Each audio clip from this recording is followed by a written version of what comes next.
Welcome to the 101. I'm Daniel, and I have Doug Bjerkaas and PAIGE SHUE with me today. Thank you for joining me. Hello, we're happy to be Hey, here. Yep. nice. So how's your off season been, Paige? How's everything been going for you?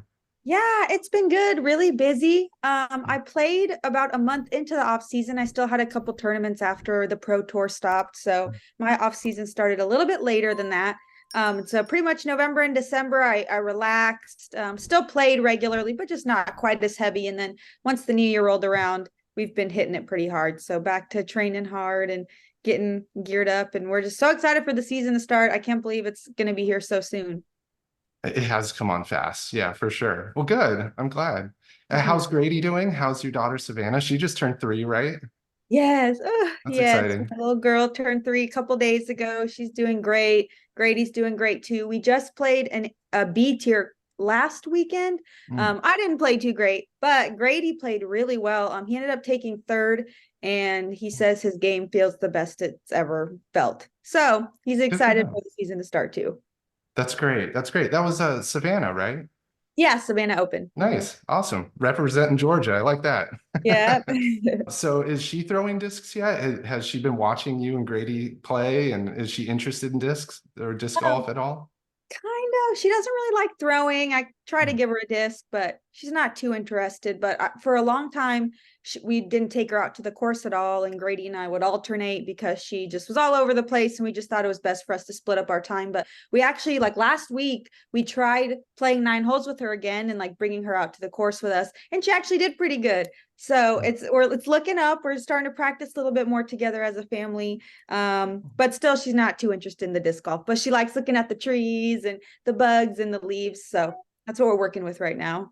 That's a good start. If she is into it, she has a lot of competition, I think, with all the babies being born, right? You have Simon and Natalia, you have Hannah and Paul, you have Nate I and know. Valerie. I mean, it's going to be like this whole new generation sprouting up soon. So, I know it's gonna be so crazy. I hope she plays disc golf. I don't want to force it on her or anything, but right. I hope that's what she wants to do. But we'll see.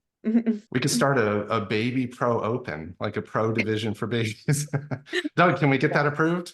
The BPO Open, the Yeah, the BPO. BPO must be such a challenge to travel with your family on tour. How has that been holding up for you? How have you changed anything from last year to this year as far as traveling with family?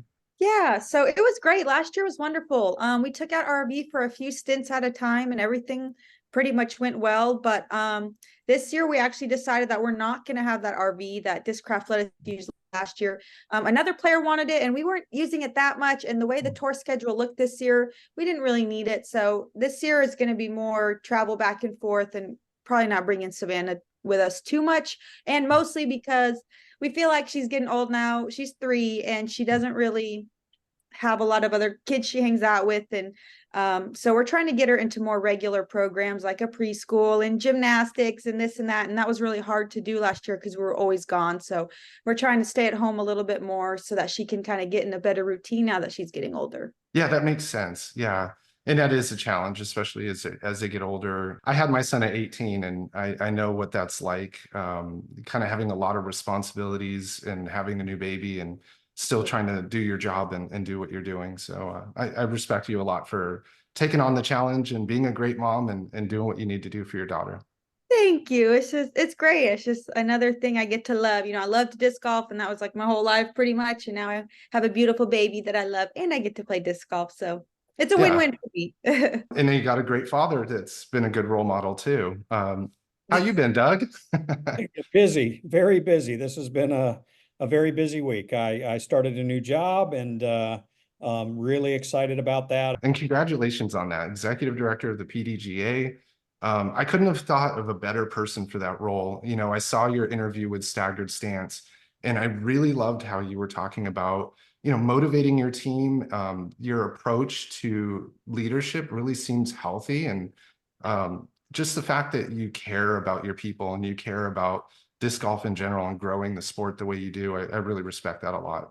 No, I appreciate that. I it's somebody took some time to invest in me to show me disc golf. I always encourage a lot of folks to invest time in others to show new people disc golf.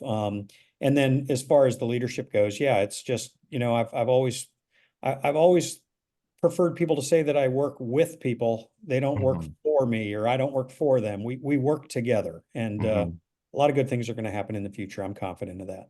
One of the things I'm really interested in there in Augusta, Georgia, is their Hall of Fame. Is there any kind of expansion or addition ideas, in the works for the Hall of Fame?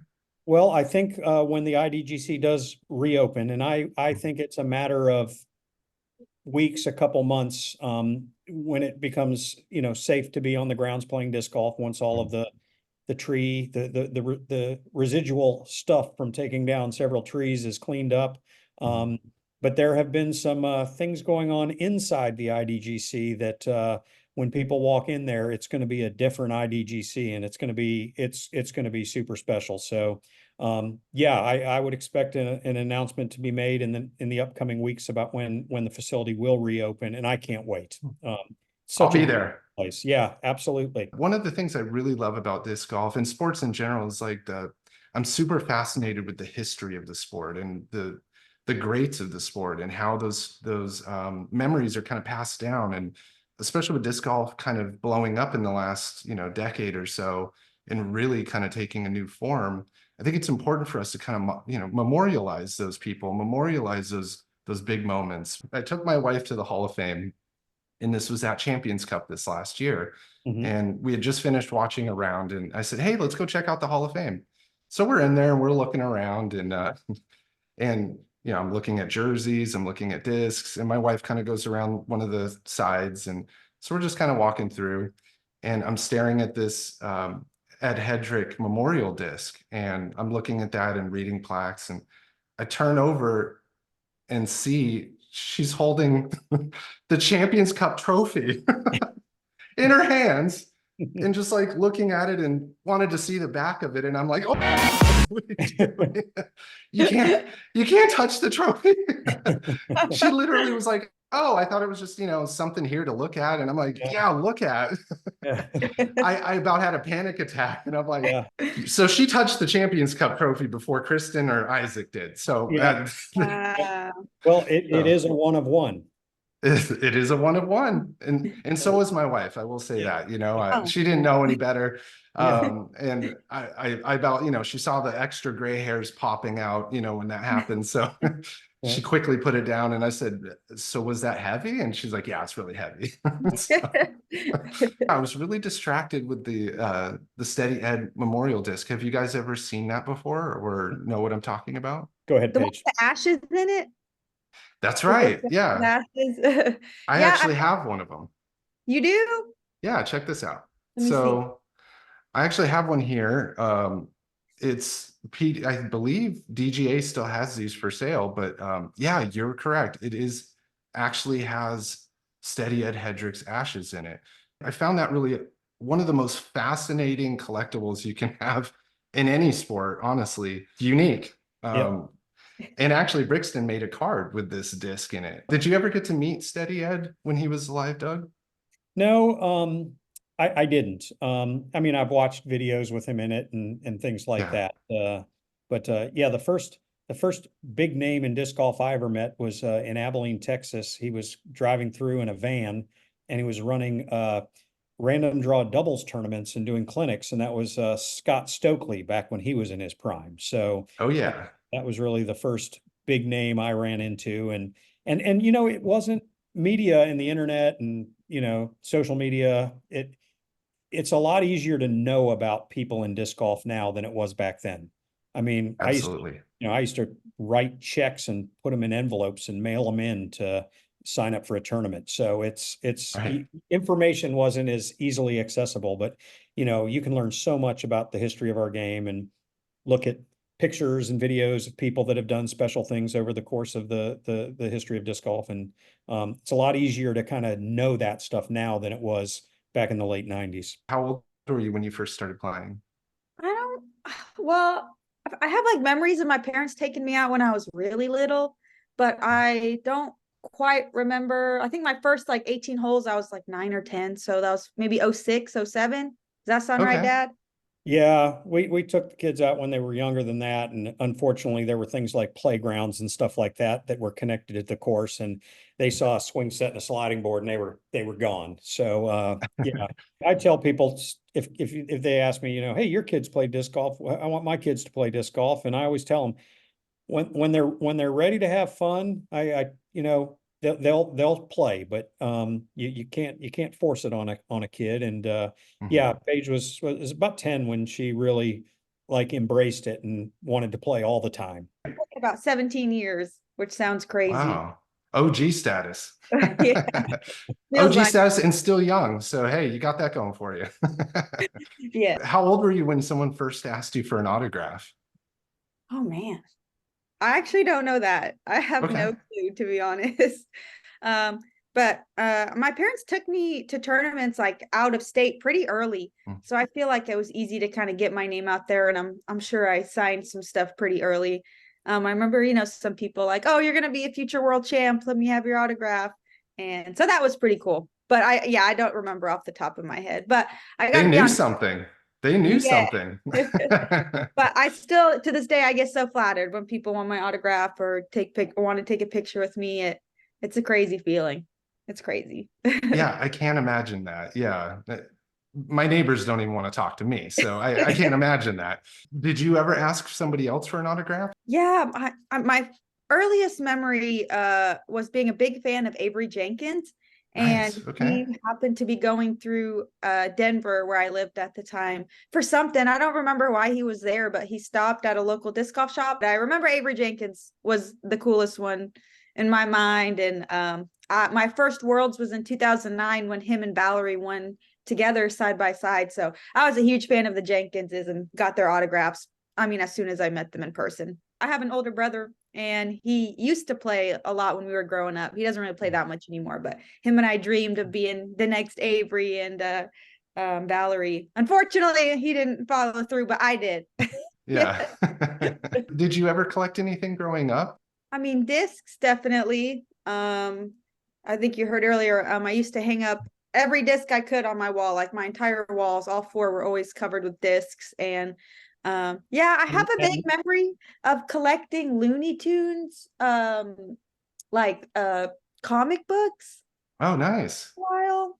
And then baseballs. I was really into baseball, and my parents would take us to games, Rockies games, and so the spare balls or the out of bounds balls or whatever it's called.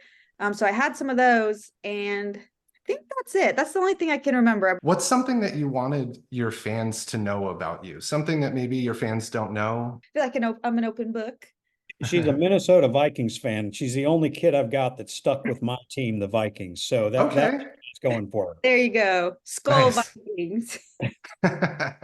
My parents are from Minnesota. They met in Okay.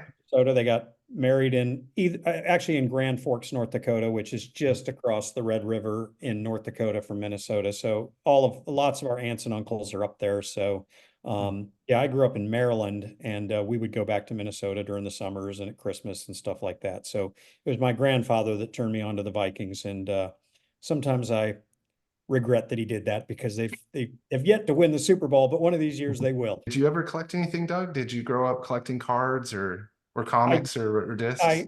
I collected cards. I think the collection I was the most proud of, I used to go to a lot of Orioles games back at the old Memorial Stadium, the Cal Ripken, Eddie Murray days, late 70s, early 80s. And there were vendors that would sell baseball hats for $5 a piece. So you could get a different team. And every time I went to a game, I'd try to buy another one, and I would buy another team.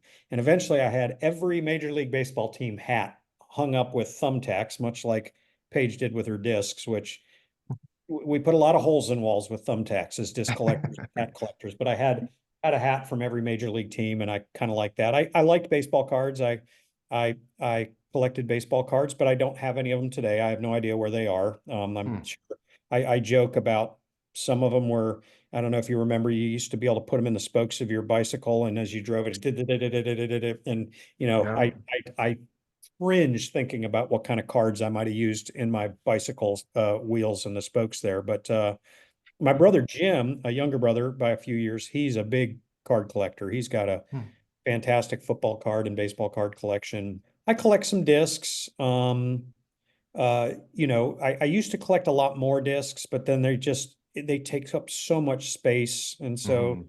I've sold some discs in the past, but I have a really nice collection. I try to, obviously, anytime Paige is on a disc, Noemi, my wife, and I, we try to make sure we find one of them, and we have a, you know, one of each of the hot stamps that she's been on. And I've got DGPT cards when Paige first got on a card. I think it was, I don't know what set it was. 18. 18. Yeah. I've got a set of those, and then I've got, you know, every year there was a Page. There was that one year there was and I guess they're pretty valuable now, and I've got a handful Mhm. of each of them, but there's a couple cards that have Page on one side and then somebody else on the other. I think I one believe it's Paul or Paul, Kevin. yeah, one has Paul and one has Kevin. I think one was Mhm. for, Rookie of the year, and then one was for Mhm. the most number of throw-ins on throw tour in. that year. And Yeah. so, and as a parent, you just, you know, it's pretty cool. And I'm very proud of what Paige has done. And we wanted to have a little bit of that history. But then the Brixton set came out. And that's when I thought, Yeah. okay, now I go from needing one card in a set or three cards in a set to 34 or 35 card. Actually, it's gone up to, like, with the Tour Series cards, the gold, the silver, Mhm. the what there's, and I still am not completely sure how that works. There's the tour cards that Paige gets 100 of, and Mhm. then there's three levels. And when I bought the Brixton boxes right away, I saw that I could also buy this tour card, and there were three options. Went to the highest option, and I saw that the players got a piece of the pie when you bought those. And I Mhm. know the player, and I figured she deserved a piece of the pie. So I bought that one that had the disc and the shirt on it Mhm. when don't have anything to do in the evenings, which, by the way, hasn't been very often here lately, but I would tune into these which are fascinating. I had no idea that there's this whole culture where you watch cards and you bid on them, and they open them in front of you, and you know what I'm Mhm. talking about. That's Yeah, card breaks. Yeah. card breaks. And so Mhm. I started watching some card breaks, and during one of those Mhm. shows, I guess the guys at Brixton, if one wasn't ordered, and I don't think the second tier one, the silver one, which just has is it just the disc or just the shirt? Just the fabric. Yeah. Just the fabric. Mhm. Um, I think he was going to auction it, and I happened to be on the show that night, and he said, you know, I'm not going to auction it. Doug, I'm just going to send this to you. And so he sent that one to me, which was like, I can't believe it. I can't believe the all the connectivity amongst the disc golf card collecting community. And just, Mhm. you know, everyone's talking and trading, and 34 of the 37 possible cards out there. And Yeah, it's you been, did really good. yeah, it's been like a cool little chase. In fact, Mhm. you were very helpful in that process and traded a Nice. card with me. So yeah, it's just fun. And it's I don't know how realistic it is to find those last two. You know, a kid could have gone into a disc golf shop and said, Mom, Mhm. I want to buy a box of cards, and got it for Christmas, and you know, they're cutting pictures out of them or something. You just that's Please part of no. well, I know, but that's part Yeah, of it could.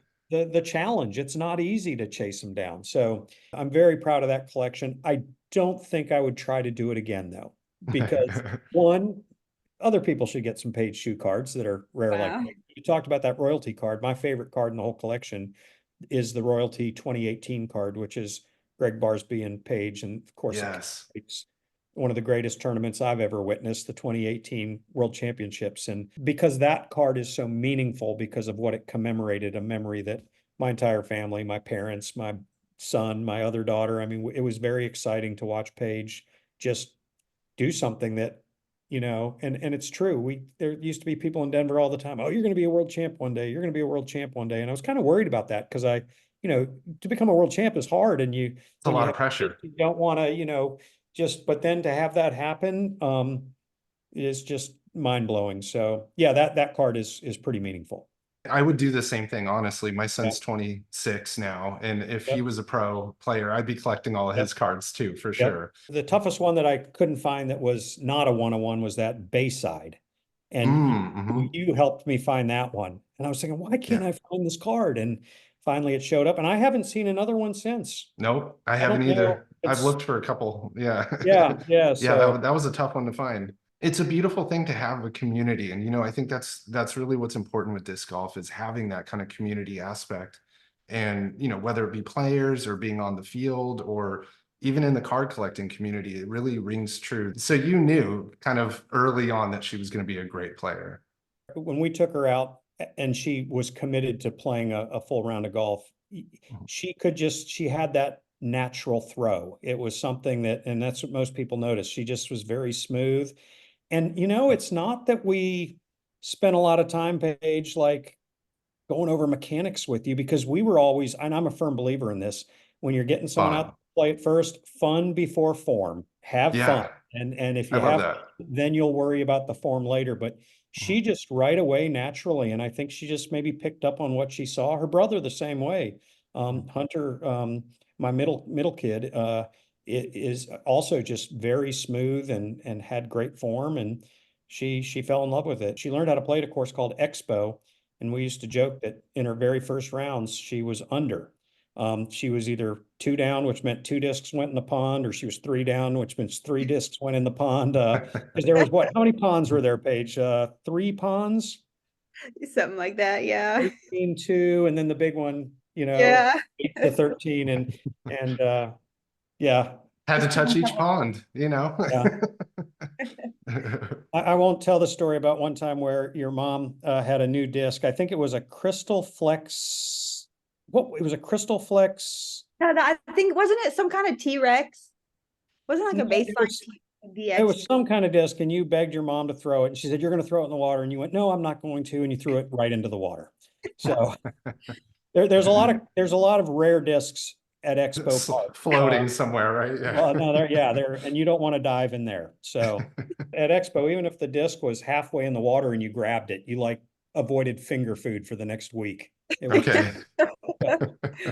How was that feeling having your family behind you? You had that big moment. What was that feeling of just like, wow, I made it to the top of what I'm trying to do right now? It was just insane.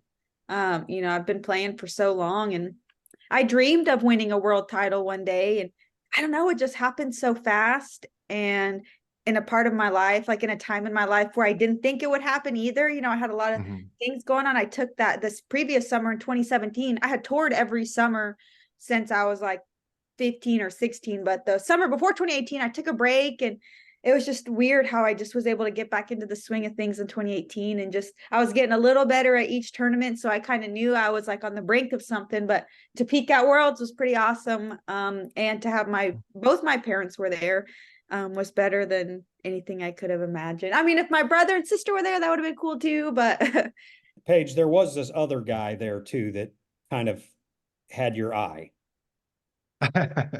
what? Grady.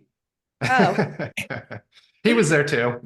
he was there too. He was playing. I have 2 big wins, and Grady unfortunately was playing while I was tapping out and winning my big wins. But anyways, yeah, it was great. A moment that I'll never forget. So my 2 big wins are on Jomez, and I definitely watch my whole World's performance maybe once or twice a year just to relive it. And every single time I still tear up, and it's crazy. It was 5 years ago, which sounds like a long time ago, but felt like it was yesterday.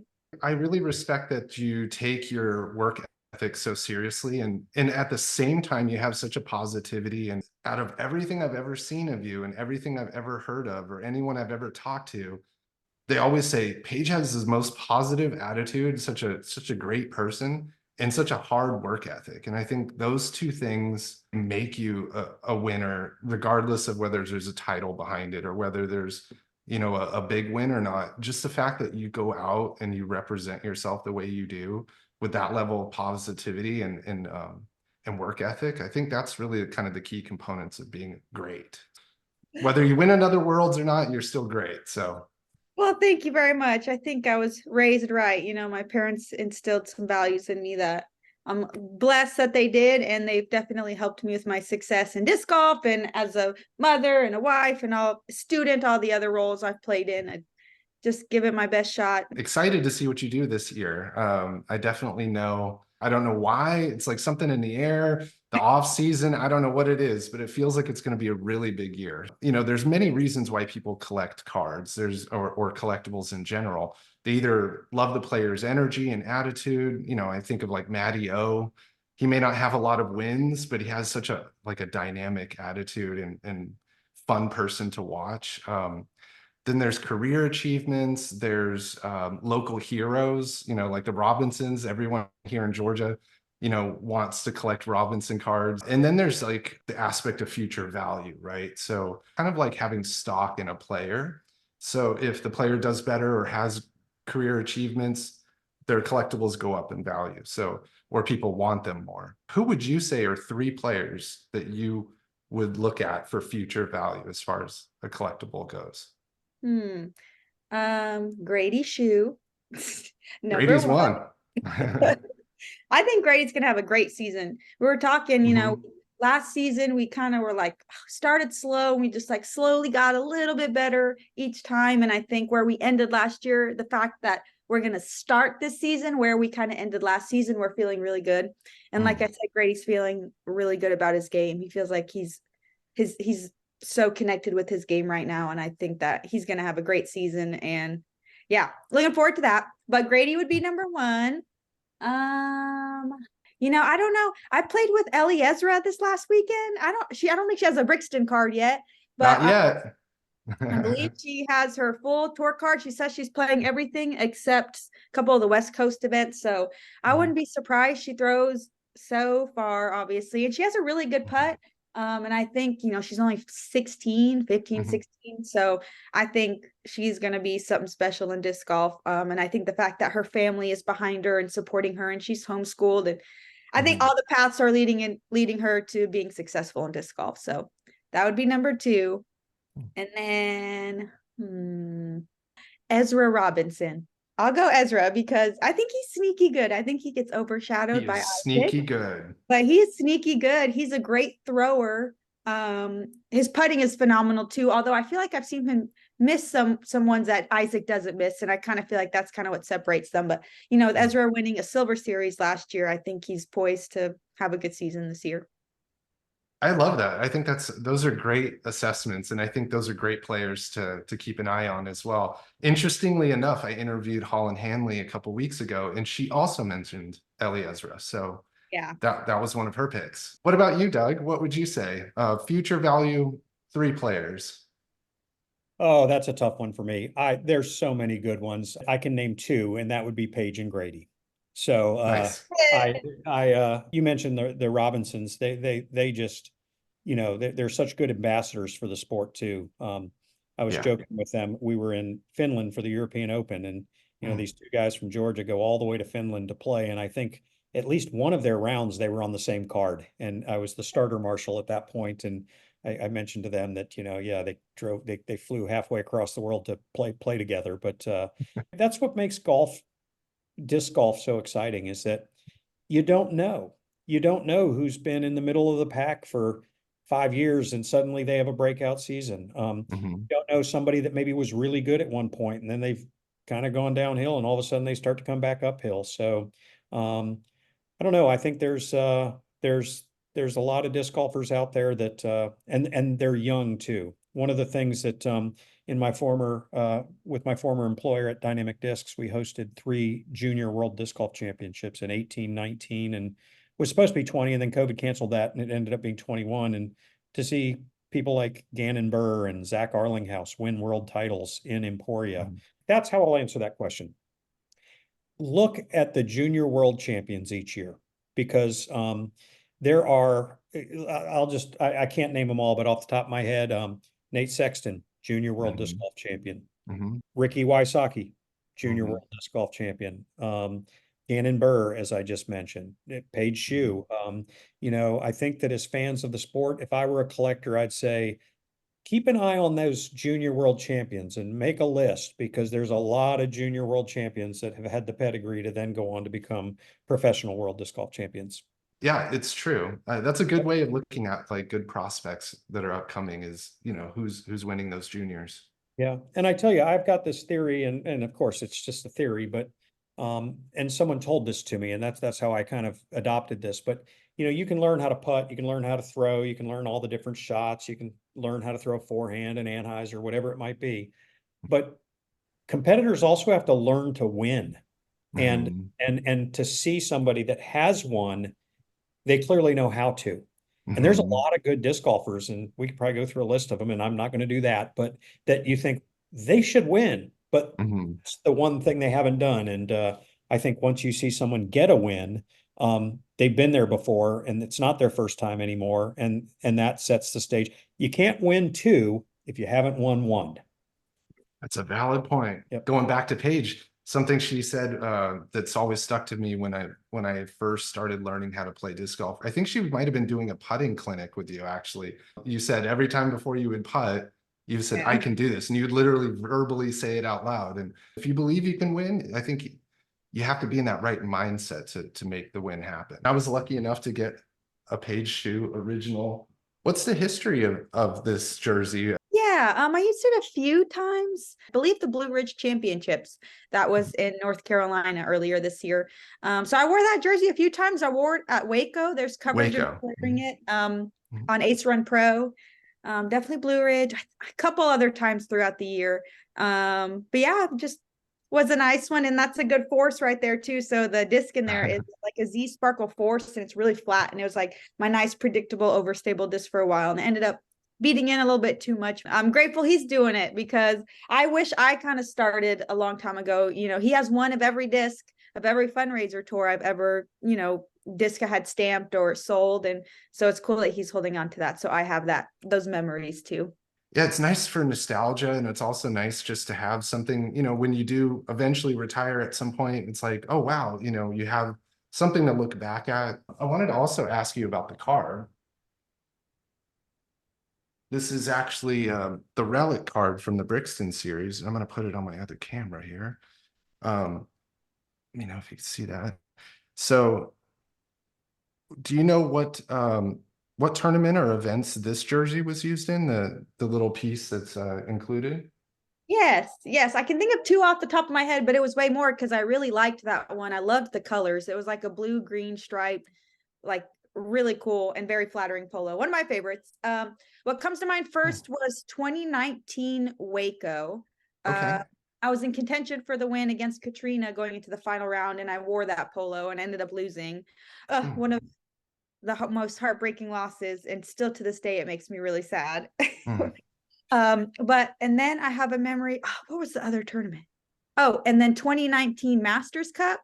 There's coverage of me wearing that polo, I believe, the final round with Paige, Katrina, and Hokum at the golf course at Masters Cup, and I ended up having the hot round that round and pushed up and tied for second. So that was one of like my favorite tournament memories too, because it was just crazy, growing up. It was like Paige, Katrina, and Hokum, and Valerie at the time, and all these top players. And I remember I was on final round lead card, and I know I had already won Worlds after that, but it's, I had like looked up to these players for like literally a decade. So it's still hard to see myself up on the same level as them. And I just remember that round, like, dang, like I tied Paige and Hokum. Katrina was the only one that beat my score, and I was on lead card, and I felt good. I had the hot round, and yeah. So I have a lot of good memories with that polo, and bad, I guess, because of the Waco. But anyways, that's a good one. That's interesting. I can understand that, you're kind of following these players, you're learning from their mistakes and their successes and kind of applying that to your game. And then now you're standing there on the same card. It may be an imposter syndrome for a moment, but, at the same time, you've proven yourself. And I think you've shown, you have all the skills to be able to be on the same level as them. Rest in peace, Ferris, the Ford Focus. My gosh. How do you know about Ferris, the Ford Focus? I'm a fan. Oh man. Yeah, that was my first like car that I actually had to make payments on. Dad helped me co-sign. It was cool. It was a nice car, a little hatchback. I used it just driving around Emporia when I was in college. About half the time I was on the road, I was traveling with my friend Amy, someone else, and we were still both able to fit everything in there. So it was perfect. After that, then I got the big van, and then I stopped playing, and then I've had the RV since then. So I do miss my little Ferris the Ford Focus. That's the reality of kind of the roots of disc golf up to this point. I mean, it's changing a little bit now. A lot of players are doing, you know, Airbnbs, building out vans or trucks, but I mean, that's grassroots when you're literally living out of your car to be that dedicated to go playing tournaments. You petition people to reach out to their circle and introduce new people to disc golf in 2024. That resonated with me as well. Because that's how I got into disc golf. If it wasn't from one of my friends in Tennessee, he was my bowling buddy, and I was going through a lot of anxiety and depression and a job that I wasn't happy with. And so I'd go bowling with him. And one day he said, "Hey, you want to go out and play disc golf?" And I said, "What's that?" So had it not been for him, I wouldn't be where I'm at. If somebody that you're close to introduces you to the sport, it might spark that motivation to wanting to play. So I'm taking that challenge for real this year, and I'm gonna try to introduce more people to the sport. What other ideas do you have as far as, you know, advancing the growth of the sport? Think what you just described, I think, is the most powerful way to grow the sport, but it's becoming global too. I mean, you look at the cards, you look at that 18, or I think, what was the first DGPT set, like 16? 2016. Yeah. You look at how many international players were in those sets. There just wasn't a lot, and it's growing. And specifically the players from Europe, the Canadian players that come down. Next weekend, I think, is the first A tier ever in Mexico. And I think we have to start to understand that the sport isn't just the USA. It's bigger than that, and it is becoming global. And I think we can look for opportunities. And I know we've got some incredibly talented people that work at the PDGA that's their job. They're focused on the international growth of disc golf, and they manage that, and they make sure that you can be a PDGA member in Finland or in Mexico or in Spain or in Africa, in Asia. It's just exciting to see that. But I really think it all goes back to the fact that, you know, find somebody you already know that you have a relationship with, and see if they want to go out and throw a disc. And you know, some are going to get hooked, some won't. One of my best friends in Emporia, Kansas, is a guy I went to church with, older than me, and showed him disc golf, and he helped get a disc golf course put in on the church property. He works at every single event that was ever hosted in Emporia. In fact, he was recently hired by the city of Emporia to be the official disc golf superintendent of the courses there. And Wow. he, some of those that are listening, if you know who Keith Krause is, he's one of the hardest working people in disc golf that I've ever met. And I look at that and I think, wow, had someone not said, "Hey, do you want to check this disc golf thing out?" And now he loves it. He loved, just like we love it on this call. I mean, and someone did the exact same thing with me. Somebody interacted with me and said, "Hey, I'm willing to take you out there. I'm willing to give you a lesson." Turns out he was a low intermediate disc golfer, but I thought he was really good when he was giving me that lesson. And some will love it, some won't. And who Yeah. cares? I mean, it's kind of the old sales adage, you know, some people will buy, some people won't. And if you really want to be effective, you just kind of, well, who cares? I mean, some will, though. And much like, and I've heard you share your story with me about what disc golf has done for you, what it's done for my family. Paige wasn't there, but at Christmas time, I had my oldest daughter and her two kids at the house, my son and his two kids, and we all go out and play disc golf. And it's fantastic. Can't believe how inspiring this sport has been to the trajectory of my life and my career. And you don't, you know, there's opportunities, and I've shared this before too. There's opportunities in disc golf that if you're super passionate about it, you don't have to be a world champion and a touring professional to find a spot in disc golf. As it grows, there's media options. There's manufacturers are hiring people at times. Institutions like the PDGA. There's lots of ways to get in and pitch in and be passionate about the sport, and that's really what drives the growth. The heart that you put into something is what you get back from it. I saw an interview with Eagle the other day, and he was talking about, I want to fall in love with the sport again, or give that love to the sport again. And I think that's, if you approach everything with love and compassion, I think that's what's missing in the world a lot nowadays. It may change someone's life just by introducing them to a sport like this, you know? Yep. What do you think, Paige? Are you excited to play Worlds in 25? Oh yeah, I am so stoked. I've never been to Europe. Yeah, I'm excited. I was happy to see that announcement. Yeah, me too. Yeah, I think we can finally call it Worlds now that we're playing internationally. I mean, I know there was that one time in Canada. So in talking about the growth of the sport, we need a superstar. We need somebody, Paige, I know you're a Swiftie. Can we get a disc in Taylor Swift's hands? Like if we did that, I that would change wish. it. My dream is to play around with Taylor Swift. Right, right. Yeah, if we could get Travis or Taylor Swift to get a disc, I mean, one of their assistants to hand it to them and just take a quick picture, that's all we need. I know. Well, I feel like there's quite a few celebrities that play I keep hearing about and Is stuff. that So, right? yeah, I know some football players. I know Aaron Rodgers, Really? Bubba Watson. I heard Matthew McConaughey plays. Really? That's big time. All those people who during the celebrity pro-am. I know Patrick Mahomes has played before, so we just need one Interesting. to get hooked.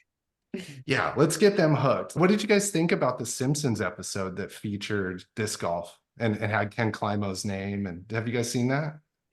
I I saw the didn't watch. clip. Yeah. Mhm. No, I thought it was cool. It was great. I mean, it's funny the scene where Bart or whatever his name is blowing the disc away. And I thought it was funny, but it's exposure, so it's great for the sport. What about the Olympics? Do you guys think it'll ever make it to the Olympics? I don't know. I'm not too familiar with that stuff. I don't really ever watch the Olympics, so Mhm. no clue. But I hope one day it happens. Steps are taken every year that get us closer to that. Mhm. A lot of it has to do with the number of countries that have associations.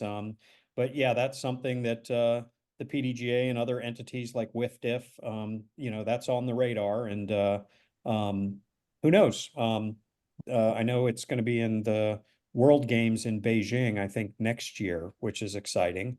But to actually be an Olympic sport, I'm not sure when that's going to happen, but I know there's lots of very smart people working on that. So my last question before we go into something special is, what is the weirdest thing you've ever, and this could be anything, but what is the weirdest thing you've ever experienced during a round?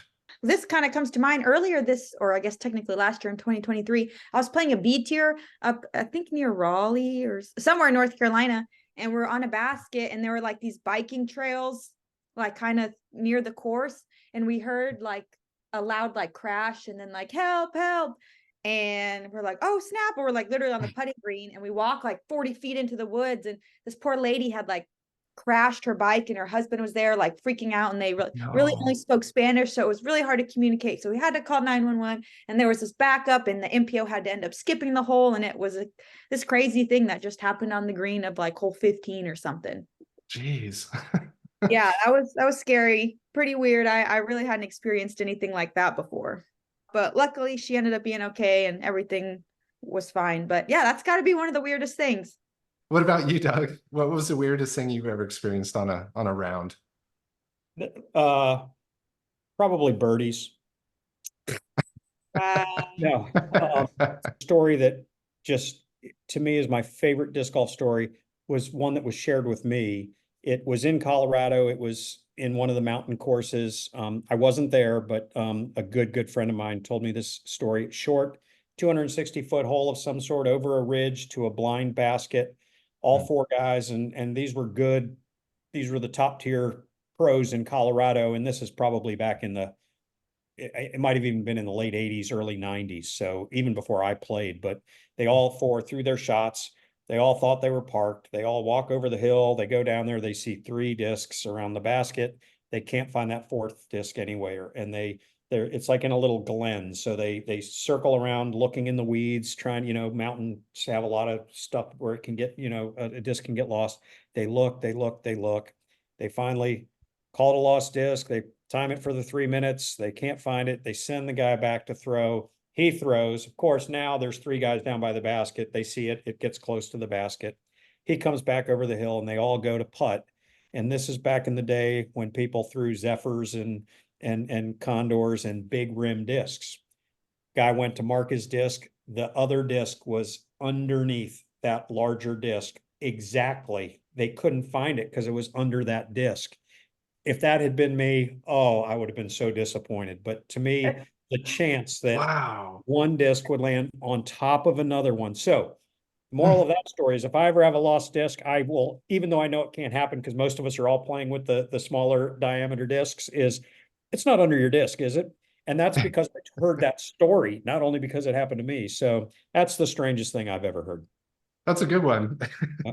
What are the odds of that, right? Yeah. Like how many times would you have to throw to ever get that to repeat, right? Yep. Before I let you two go, I wanted to also mention that Paige has discs available and merchandise on Ledgestone. You know, I actually don't know what the disc schedule release looks like for next year about certain signature discs, but yeah, there's still plenty on shopledgestone.com with shirts, clothes, like accessories and all that. So that's one way to support me. I have the Tour Series cards. You know, I don't know Nice. much about this, but Dad was telling me that only players got these and there's 100. So yeah, I just want to let everyone know that this is the only way you can get them, but I'm selling them. This is what they look like. When my Awesome. hair was like a fourth of the length, so short in this picture. So yeah, I'm selling these 20 ship if you're interested, or if I have these new, I got these new stamps in with Discraft. This is my new logo. I've got Zones, Undertakers, Oh. Nukes, Raptors, Zeus, or no, not Zeus's, Forces. So if you wanted a Tour Series card and a disc, I'll do 30 ship. And the best way to reach me would be to email me. Don't do Instagram or Facebook. That's just a whole mess, a whole story on its own. But email me at paigeshuediscgolf@gmail.com. Just let me know if you're interested, and I don't mind talking about what discs I have and what options we have. But I also have stickers as well, and I don't mind signing. Excellent. Thank you so much, Paige. Yeah, I will definitely be getting some of those. I'll be putting the links in the description below so people know where to go to contact you. I also wanted to do something special for my viewers as well.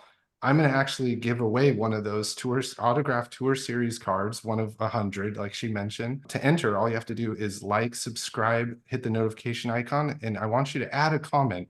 What 3 players would you want as your future investment in your collectibles? Who would you put your future value on? Watch till the end of the next episode and to find out who wins a Paige Shue Tour Series autographed card.